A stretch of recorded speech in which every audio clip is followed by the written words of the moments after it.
Hi friends, ఎలా ఉన్నారు? Friends, ప్రతి వ్యాధికి కూడా మందు మనం సరిగ్గా వెతికితే మన ఇంట్లోనే దొరుకుతుంది, మన వంటింట్లోనే దొరుకుతుంది.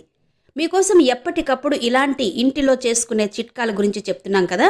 అలాగే ఈరోజు కూడా మరొక ముఖ్యమైన వ్యాధి గురించి, దాని నుంచి ఎలా బయటపడవచ్చు అన్నది చెప్పబోతున్నాను. ఫ్రెండ్స్, ఏంటా వ్యాధి అని మీరందరూ ఆలోచిస్తున్నారు కదా. అదే థైరాయిడ్. అవును ఫ్రెండ్స్, ఈ మధ్య కాలంలో చాలామంది ఈ థైరాయిడ్ సమస్యతో ఇబ్బంది పడుతున్నారు. అయితే అసలు థైరాయిడ్ నుంచి మనం ఎలా బయటపడాలి, ఏమేం తినాలి అనే వాటి గురించి ఈ వీడియోలో చర్చిద్దాం. ఫ్రెండ్స్, మాదొక మనవి. మా ఛానల్లో ఎంతో కష్టపడి మీకోసం ఎంతో అవసరమైన సమాచారాన్ని సేకరించి అందిస్తున్నాం. కాబట్టి వీడియోని చివరి వరకు చూడండి. అలాగే మా ఛానల్ని తప్పకుండా సబ్స్క్రైబ్ చేసుకోండి. మరిక వీడియోలోకి వెళ్ళిపోదాం, పదండి. ఫ్రెండ్స్, ముందుగా మనం థైరాయిడ్ అంటే ఏంటో తెలుసుకోవాలి. థైరాయిడ్ అనేది మన గొంతు మధ్యలో ఉండే ఒక గ్రంథి. ఇది థైరాక్సిన్ అనే హార్మోన్ను ఉత్పత్తి చేస్తుంది. థైరాక్సిన్ అని పిలువబడే ఈ హార్మోన్ మన శరీరంలోని అనేక ప్రధాన విధులు మరియు కార్యకలాపాల పనితీరు నియంత్రణలో సహాయం చేస్తుంది.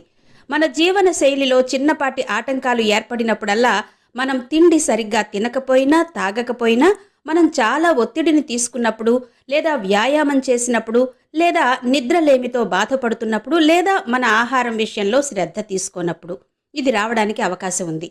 పురుషుల కంటే స్త్రీలు ఎక్కువగా దీని బారిన పడుతున్నారు. దీని కారణంగా స్త్రీలు బరువు అకస్మాత్తుగా పెరగడం జరుగుతుంది. బరువు ఎప్పటికీ తగ్గదు. మీరు ఎన్ని మందులు వేసుకున్నా కూడా మన శరీరంలోని ఈ హైపోథైరాయిడిజం హార్మోన్ బ్యాలెన్స్ పూర్తిగా తగ్గకపోగా అనేక ఇతర వ్యాధులు వచ్చే అవకాశం ఉంది. అయితే మందులు వాడుతున్నప్పటికీ మన శరీరానికి ఇంకా ఎక్కువ హార్మోన్లు అవసరం కావడానికి ఖచ్చితమైన కారణం ఏంటి? సాధారణంగా థైరాయిడ్ వచ్చిన వాళ్లకు థైరాక్సిన్ మందులు వాడుతూ ఉంటారు. దీనివలన ఎప్పటికీ థైరాయిడ్ సమస్య తగ్గకపోగా మరిన్ని సమస్యలు వచ్చే అవకాశం ఉంది. అయితే ఏ వ్యాధికైనా మందుల కన్నా ఆహారంతో నివారించవచ్చు అని ప్రాచీన గ్రంథాల్లో చెప్పారు. కాబట్టి మందులకు బదులుగా మన ఆహారం ద్వారా శరీరాన్ని సహజంగా ఆరోగ్యంగా ఉంచడానికి ప్రయత్నించాలి. అసలు మనం ఏమేం డైట్ పాటించాలి అనే విషయం ఇప్పుడు మీకు చెప్తాను. ఫ్రెండ్స్, ఒకటి గుర్తుపెట్టుకోండి. మీరు థైరాయిడ్ను శాశ్వతంగా తొలగించాలనుకుంటే జీవన శైలిని తప్పకుండా మార్చుకోవాలి. అంతేకాని పూర్తిగా మందుల మీద ఉంటే అది ఎప్పటికీ తగ్గదు. కాబట్టి మిత్రులారా, మొదటి నియమం ఏంటంటే, మీరు రోజువారీ తినే మొత్తంలో కనీసం సలాడ్ 30% దాకా తినాలి. మీరు 30% సలాడ్ తిన్నప్పుడు మీ శరీరంలోని విటమిన్లు మరియు మల్టీవిటమిన్లు పుష్కలంగా అందుతాయి. ఇవి తక్కువ మోతాదులోనే ఉన్నప్పటికీ మీ శరీరానికి ఎక్కువ మేలు చేస్తాయి. తర్వాత అతి ముఖ్యమైనది స్ప్రౌట్స్ అంటే మొలకలు. ఇవి కూడా మీ ఆహారంలో 30% ఉండేలా చూసుకోవాలి. తరువాతిది భోజనం. మిగిలిన 40% మీ భోజనం ద్వారానే వస్తుంది. అయితే ఫ్రెండ్స్, అసలు మనం తినే ఆహారం అనగా భోజనంలో ఏమేమి ఉండాలో చూడాలి. ఆ విషయాలేంటో ఇప్పుడు తెలుసుకుందాం. ఫ్రెండ్స్, ముఖ్యంగా ప్రతి ఒక్కరూ పొద్దున్న లేవగానే ముందు టీ తాగుతుంటారు. అయితే మనం ఆ తాగే టీ ఏదో గ్రీన్ టీ తాగితే మంచిది. ఆ గ్రీన్ టీలో ఒక చిన్న అల్లం ముక్కను వేసి తాగితే ఇంకా చాలా మంచిది. దానితో పాటు వేడి నీటిలో లెమన్ గ్రాస్ని కూడా కలిపి తీసుకోవచ్చు. ఇది కూడా మీ శరీరానికి ఎంతో మేలు చేస్తుంది. రెండవది, మీరు మాత్ర వేసుకున్న తర్వాత ఒక 2 గంటల తర్వాత అల్పాహారం తీసుకోవాలి. మొలకలతో అల్పాహారం తీసుకుంటే మీకు చెప్పలేనన్ని ప్రయోజనాలు అందుతాయి. అల్పాహారం తర్వాత ఏదైనా సరే పండ్ల రసం తీసుకోవాలి. ముఖ్యంగా అయితే పుచ్చకాయ రసం అయితే మంచిది. ఎందుకంటే ఇందులో సెలీనియం ఉంటుంది. మరియు ఈ సెలీనియం మీ వంటికి చాలా మంచి చేస్తుంది. మీ థైరాక్సిన్ హార్మోన్ స్థాయిని నిర్వహించడంలో ఇది ఎంతగానో తోడ్పడుతుంది. మధ్యాహ్నం 1 గంటకు భోజనం చేయాలి. మీ భోజనంలో బ్రౌన్ రైస్ తీసుకోవాలి. వాటితో కూరలు ఎక్కువగా తీసుకోవాలి. రోజంతా తినే వాటిలో ఒక క్యారెట్ అయినా తినడం మర్చిపోకండి. మన దేశంలో నిత్యం ప్రతి కాలంలోనూ ఏదో ఒక ఫ్రూట్స్ అందుబాటులో ఉంటూనే ఉంటాయి. కాలానుగుణంగా ఫ్రూట్స్ని తీసుకోవడం మర్చిపోవద్దు. మరొక విషయం గుర్తుపెట్టుకోండి. ప్రతిరోజు అన్నంలో కూర తర్వాత చివరిగా పెరుగు తినడం మర్చిపోకండి. పెరుగులో అయోడిన్ ఉంటుంది. ఇది మీ శరీరానికి ఎంతో మేలు చేస్తుంది. మళ్ళీ సాయంకాలంలో 5 గంటల ప్రాంతంలో ఉదయం తాగిన గ్రీన్ టీ, అల్లం, లెమన్ గ్రాస్ మళ్ళీ తాగాలి. మామూలు టీ, కాఫీ, శీతల పానీయాలు, ఐస్ క్రీమ్ ఈ 4 జోలికి అస్సలు వెళ్ళవద్దు. ఇక రాత్రి డిన్నర్ విషయానికి వస్తే, మీ డిన్నర్ 7:30కి మరియు 8 గంటలకల్లా పూర్తి చేయాలి. రాత్రి భోజనంలో ప్లేట్ సలాడ్ తినండి.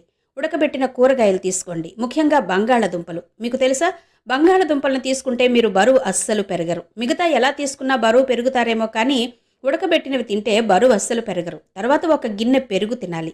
చాలామంది చెప్తూ ఉంటారు రాత్రిపూట పెరుగు తినకూడదు అని. కానీ ఏమీ కాదు, పెరుగు తప్పనిసరిగా తీసుకోవాలి. మీ శరీరంలో రోగ నిరోధక శక్తిని ఇది మెరుగుపరుస్తుంది.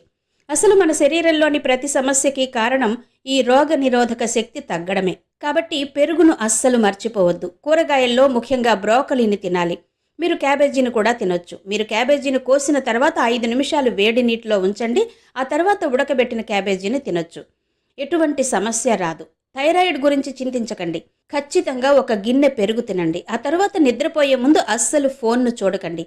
ఈ రోజుల్లో చాలా మంది నిద్రపోయే వరకు ఫోన్ చూడడం చేస్తున్నారు. అసలు సగం రోగాలు ఈ ఫోన్ వల్లనే వస్తున్నాయి తెలుసా?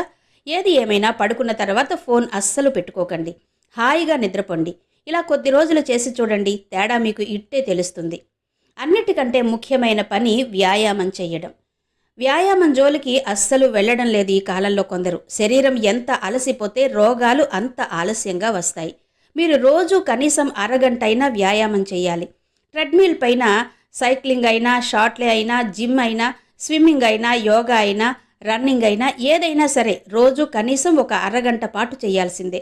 అలా రోజు చేయడం వలన మీ శరీరంలోని ప్రతి కణానికి ఆక్సిజన్ పుష్కలంగా అందుతుంది. ప్రతి కణం ఎంతో ఆరోగ్యంగా ఉంటుంది. ఎక్కువ ఆకలి వేస్తుంది. మంచి తిండి తింటారు. రాత్రి హాయిగా నిద్ర కూడా పడుతుంది. ఇలా చేయడం వలన మీ శరీరంలో రోగ నిరోధక శక్తి రోజు రోజుకు పెరుగుతుంది తప్ప తగ్గదు. మీరు ఎన్ని తిన్నా కానీ వ్యాయామం చేయడం మాత్రం ఆపకూడదు. దేని పని దానిదే. శరీరానికి రోజు వ్యాయామం చేయాలి. ఆకలి వేస్తే మంచి ఫ్రూట్స్ తినాలి, స్ప్రౌట్స్ తినాలి, చక్కటి కాయగూరలు తినాలి. మాంసాహారం ఎంత తగ్గిస్తే అంత మంచిది. ఏ కాలంలో దొరికే పళ్ళు అప్పుడే తినాలి. రోజు ఒక గ్లాస్ జ్యూస్ తీసుకోవాలి. మంచి పోషకాహారం తీసుకోవాలి. పెరుగు తినాలి. ఇలా మనం రోజు ఒక అలవాటుగా చేసుకుంటే మన శరీరానికి ఎటువంటి రోగం దరి చేరదు. ఫ్రెండ్స్, మీకు చెప్పాను కదా, థైరాయిడ్ ఈ రోజుల్లో చాలామందికి ఉంటుంది. దీని బారి నుంచి దూరంగా ఉండాలి అంటే మేము చెప్పిన ప్రతిదీ తూచా తప్పకుండా పాటించండి. థైరాయిడ్ సమస్య మిమ్మల్ని అస్సలు బాధించదు. చూశారు కదా ఫ్రెండ్స్, ఈ మా చిట్కాల గురించి. మీకు ఏవైనా సందేహాలు ఉంటే వెంటనే క్రింద కమెంట్ బాక్స్లో చెప్పడం మర్చిపోకండి. అలాగే మా ఈ వీడియోని లైక్ చేసి షేర్ చేయడం కూడా మర్చిపోవద్దు.